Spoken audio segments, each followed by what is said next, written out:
హిందుత్వాన్ని ఖచ్చితంగా అభిమానిస్తాను, గౌరవిస్తాను. అలాగే హిందుత్వాన్ని వ్యతిరేకించేటటువంటి దాన్ని నేను కూడా తప్పుపడతాను, నిలదీస్తాను.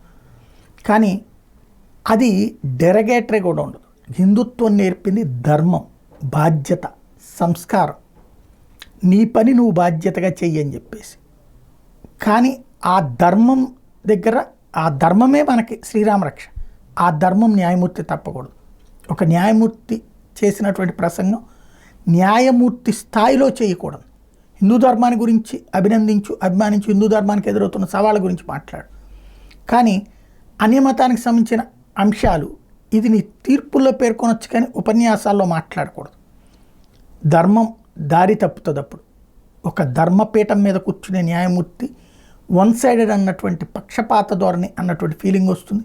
ఈవెన్ ఒక ధర్మం కోసం హిందుత్వాన్ని ప్రేమించేటటువంటి వ్యక్తిగా నాలాంటి వాడికైనా ఆ పదం హిందుత్వానికి అనుకూలంగా మాట్లాడినా ఆ పదం మాత్రం కరెక్ట్ కాదనిపించింది. అయితే ఇప్పుడు అదే న్యాయమూర్తి జస్టిస్ శేఖర్కి కీలకమైనటువంటి అంశమైంది. హిందూ పరిషత్ సమావేశంలో వివాదాస్పద వ్యాఖ్యలు చేసిన అలహాబాద్ హైకోర్టు న్యాయమూర్తి జస్టిస్ శేఖర్ కుమార్ యాదవ్ త్వరలో సుప్రీంకోర్టు కొలీజియం ముందు హాజరయ్యే అవకాశం ఉంది.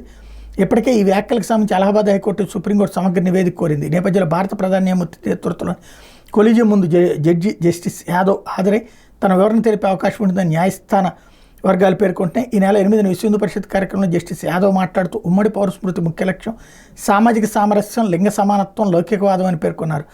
ఆ తర్వాత రోజు సామాజిక మాధ్యమాల్లో జడ్జి ప్రసంగానికి సంబంధించిన వీడియోలు వైరల్ అయ్యాయి. అందులో మెజార్టీ వర్గం అభిష్టానికి అనుగుణంగా దేశంలో చట్టం నడుచుకోవాలని ఆయన చేసిన వ్యాఖ్యలపై దుమారం రేగింది.